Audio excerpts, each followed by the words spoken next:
what time is the best time to go to Waffle House? Definitely like wow. Is this okay? So I would say definitely like after like a function or like going out with your friends, is definitely like probably the best time to go to Waffle House because like you'll see like don't go in there bougie. Like don't expect I think that's what people get confused. Like they go in there expecting like like a Red Lobster. It's not a Red Lobster. No, man. Don't.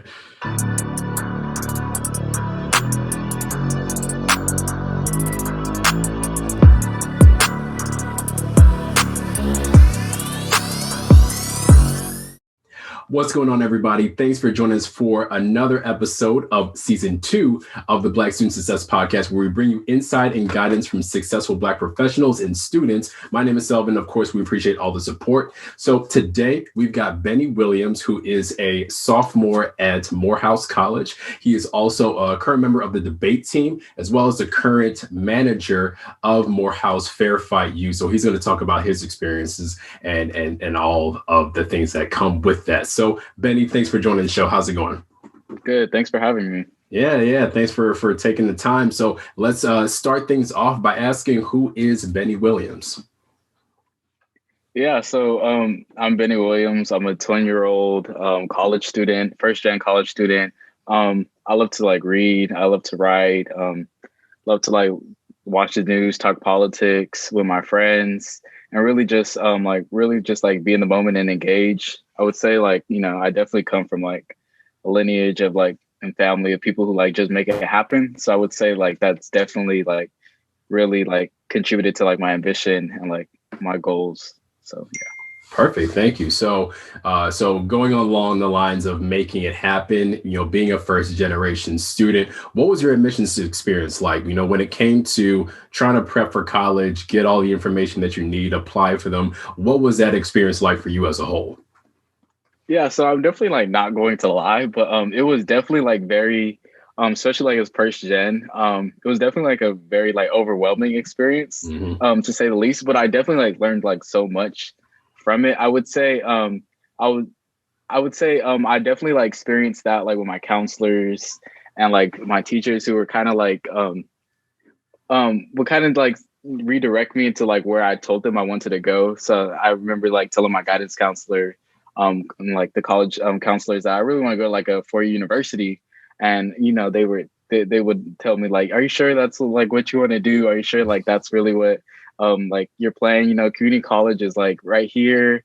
We like in Stockton, we definitely have like one of the like top like community colleges. So like that was definitely like a route my counselors pushed me, but I definitely like really like studied, went on Google, found out like how to write those college essays. I really like did my research into like the colleges I wanted to go to, and definitely like asked for help and asked for resources, and definitely really just like maintain like that like confidence like within myself that I could actually get to a 4-year college and really do the things that I want to do. So my mission experience was definitely overwhelming, but I learned like so much about myself, how to like advocate for yourself, how to really like present yourself, and like kind of like do that like little bragging about yourself that you really like kind of like get shy to do. So that's definitely like what I learned from it. There you go. Yeah, overwhelming is definitely a common word that we have, and especially with first gen. I was first gen myself, so I can definitely attest to that whole feeling of just having all these different components and trying to get them together to make sense for you. So with all of that, what led you to Morehouse, and then the major that you picked, and then why? Yeah, so what led me to Morehouse is like pretty funny story. Coming from California, the HBCUs are definitely like not pushed. Like I didn't even like know about like Morehouse or like a Howard, or really to like my like senior year when I got like exposed to that. And so I think I was like my top school was really like University of Arizona that I was gonna go to, and I think my mom didn't think I was like really like pushing myself or like actually like get into it. So she was like, one day I came into the house like from school, and she was like, "Oh, so how's your college application college admissions process going, and I was like, yeah, I applied to like University of Arizona, and that was like really the only school I had applied yet. And like she really like got on me. She was like, you need to apply to Morehouse, you need to apply to Howard, you need to apply to all these schools. I was like, Mom, I don't even know like what Morehouse was. So like from there, like I Googled like Morehouse, and I saw like, you know, Martin Luther King, and then like I did like some more research, and I saw like Spike Lee and like Samuel Jackson. And really like when I really got to like really know Morehouse was like Admitted Students Day that my mom like thankfully like took me to, and I got to like, you know, tour the campus. I actually got like, you know, a host brother who actually like showed me around. He took me to like, you know, the Market Friday, which is on Friday at Spelman's campus, where they have like a little market and like little like campus like vibe going on.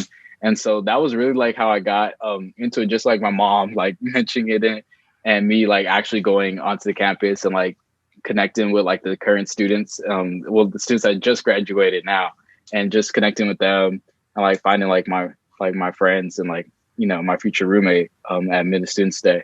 And I would say my major is political science, and I would definitely say I knew like I was gonna be a poli-sci major from like early on. I like frequently like watch news. Like my great grandma, like she was like MSNBC all day. She also watched like different like varied news, and she would like read the newspaper front and back like multiple times.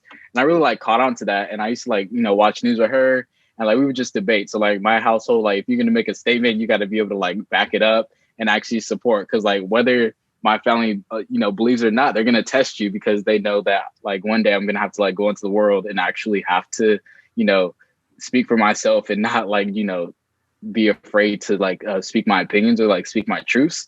So I would say like being a political science major definitely like taught me, and I've definitely like been interested in like government policy and all that. Okay, that's some really good in-home training to just, you're basically on the debate team before you got to the debate team. Yeah, definitely. That's what's up. That's what's up. So so a lot of those things, you know, you really put together. I think it's good that you had something that you at least gravitated to naturally, to at least figure out the major that you wanted to do. And then now with, you know, with mom's push and then, you know, putting all that together, you seem to have really found a really good place for you on campus. Yes. Totally. That's what's up. Awesome. So with some of those things that you are interested in doing, and maybe there's some other, you know, places where you find inspiration to kind of, you know, keep pushing and stay motivated, where would you say you find that inspiration?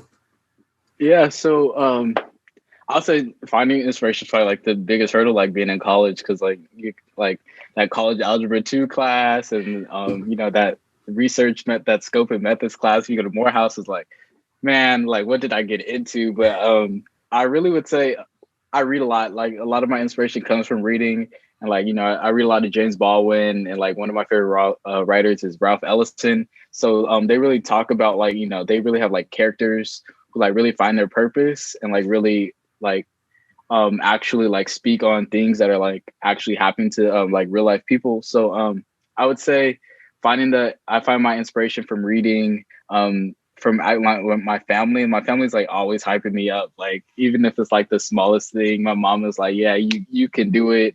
So I really like been like poured into from like a lot of different people. And I'd say like that's really like what's helped my motivation, because I know like there's like a solid group of people that I could go to if I ever feel down, that are gonna like hype me up. And I think you need hype men in your life and women. So that's where I find a lot of my inspiration. Definitely like God and like my faith, like being a chapel assistant on campus. I definitely like been centered like a lot. And so I definitely like found that time to like actually say like recharge every Sunday and actually like just figure out like what I want to do. So my inspiration really comes from like reading and like the network I built, and like those like mentors that I've reached out to say, hey, could you mentor me, like give me some tips? So that's where I find a lot of my inspiration. Nice. It looks like you got a lot of different places, and a lot of good places where you find that inspiration to really build yourself up. So it's really a really good foundation that you're really building on. So that's awesome to hear. Now, when it comes to just any advice that you would have for anybody in high school, maybe that's people that have been in your position where they don't know where to go, where they just have that one school in mind, that they're not exactly motivated to really push to get into it. What advice advice would you give to them to put themselves on a good path when it comes to looking for a good college for them? Yeah. So for me, I would say a lot of like where I've got into, and this is gonna sound really bad, but like a lot of like how I got into college really out of ignorance. Like I didn't like really like if that makes sense. I really did like not. I did not limit myself, or like I did not like limit where I wanted to go. I always thought like I could do this, even if like I didn't have like the qualifications. Like I've always been like out there. Like I've always been able to like push myself to like join this club, join this organization, like reach out to these people. So I would say like for future high schools, like you really just need to like do it. Like don't like let those guidance counselors tell you like you can't do it. Don't let teachers tell you. But there's also like good counselors too. Like not all counselors are bad, not all teachers are bad. But I would say really just you're gonna have to believe in yourself, because like at the end of the day, like that degree is gonna like say your name. Nobody else is gonna like put in that work. So I would say you really have to really like be out there, advocate for yourself, and really just never limit yourself, because you could go like as high as you want to, and even if like you push yourself, like you have to push yourself to go to those new heights. So I would say definitely find what you're passionate about and really run with that, and find those schools that actually like want to help you like cultivate that. Find like if you're passionate about social justice, find a college that has like a social justice program. Reach out to them if you want to. If you have felt like excluded from your school environment as a Black student, look into HBCUs and really see what they're about and how they cultivate like a sense of community. And I would say, so with all those things, really just like affirm yourself, advocate for yourself, and really just push yourself to actually, go to those places that you want to. Absolutely. Great advice there. So with all the things that you're into and that you're really building on and hopefully setting goals to, get to higher heights, how would you define success? What does that mean to you? Or what are the components that, that if you have these things, Benny is being successful is what he's doing? Yeah. So that's such like a great question. I would say,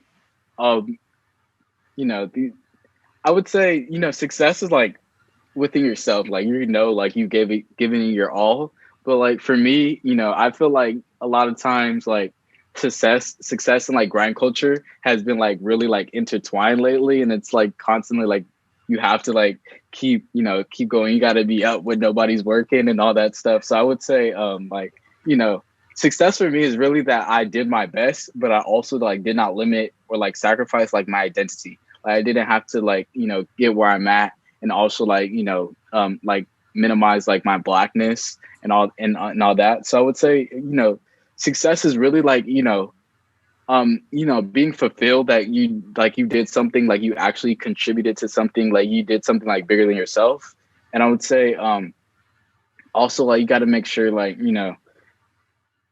like, what you want. Like, you got to know, like, if you want to, like, make a change, you got to, like, actually, you can't be successful if you didn't, actually impact people's lives and stuff of that nature. So I would say, success is really just that feeling like, and I think it changes, like, throughout your life. I think, like, certain milestones. So I think, like, especially, like, young people, like, we feel like, especially, like, with social media, we feel like we have to already have like our car, like our apartment, and like, like I don't know what else, but social media has definitely like contributed to that. Like I don't feel successful, but I really like feel like success is that feeling like when like deep down, like you did your all, and like you gave nothing, like there's nothing left. So I would say that's like success for me.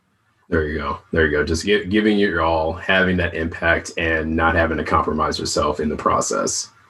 Yeah. That's what's up. All right. So now finally, just to get a little bit of a better idea of you. And I think it's, a gift and a curse in the sense that you have, you started college, before the pandemic, and then had the pandemic experience and hopefully kind of getting back to normal. But, with all of that, what would you say is one rite of passage that you think all students should go through? Yeah, so I don't know if it's a rite of passage, but like it's really like, it's like one of those things that you do. So like NSO week, I would say I actually have like two rite of passages. So Yeah. like NSO week is like that week before like freshmen get to campus. And I would say like a rite of passage is definitely like that swag surf. Like, where everybody's like, when the beat drops, all swaying side to side, like Mm-hmm. linked together. So I would say definitely like swag surf. Like, you got to do a swag surf. Like if Mm-hmm. you're like, don't miss that. Like don't skip that at NSO. If you're like there for, especially if you're going to AUC, Olive Branch, definitely make sure like you're participating in that swag surf, because that's like my favorite thing to do. I'm never gonna miss a swag surf. As soon as I hear that song, I'm gonna find somebody and we just gonna, we're gonna surf. But Uh-huh. another like rite of passage I would say is definitely like, especially like for like the Southerners who go to college in the South, I'll say definitely going to Waffle House is like has to be a rite of passage. Like that All-Star special. So I would say those are my two like rites of passages that all students should, you know. I think the swag surf is probably one of the best answers that we got into that, because that was super millennial. That was still big when that came out. And no matter what, whether you were into sports, if it was like a halftime thing, if it was something like where it's that week before you start classes, if you're Greek, if you're not Greek, that when that comes on, it's a wrap. It's a wrap. You gotta get into it. And then for Waffle House, follow up with that. What time is the best time to go to Waffle House?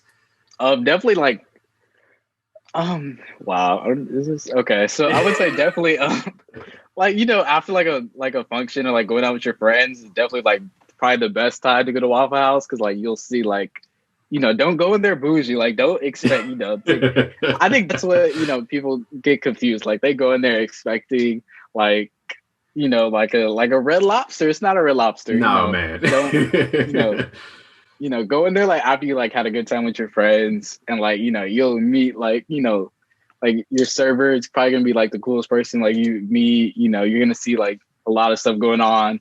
So Mhm. don't also don't like don't worry too much about the price, because it's gonna be different like every single time. So definitely like after like you have like a good day with your friends, it's probably like the best time to go to Waffle House. There you go. Yes, it's definitely an experience going there, especially with all the things that you can find there that come into the place or happen. So that's what's up. I appreciate you putting that together. So Benny, thank you for showing your your experience, especially someone who's going from the West Coast to the South. That's a really awesome picture to put. Any last words that you want to have for your audience? Yeah, I would just say, I think everybody, like, especially like what's going on right now, we all need like take the time to like breathe, like recharge, and to really like, find your purpose. And like as we go, like, don't rush into like this like new normal, or like this normal that people want, because a lot of times this new normal, it's still not working if, people are still being, having to, work, 40 hours a week, so I would say, just everybody should like take this moment to recharge, find your purpose. And if high schoolers are worried about like that next step, you guys just need to like make sure that you guys are like really just like affirming yourself, advocating for yourself, and always asking for help. Reach out to those networks, even if you feel like it's like not a good question to ask. Just really make sure that you are asking for help, asking for like reaching out to those alumni networks in your community, in your city, and all those people like who are really there to like help support you. So I would say just all those three things: affirming yourself, advocating for yourself, and asking for help. Probably like the best three things or pieces of advice I could give. Absolutely, absolutely. Well, again, thank you for sharing that. Thank you, everybody, for listening. We will put Benny's information in case you had any questions, either about Morehouse or just kind of how he, got to where he's at. So we'll have all that in the description. You can, continue to follow us at inquirehire.com and on social media. So until next time, peace.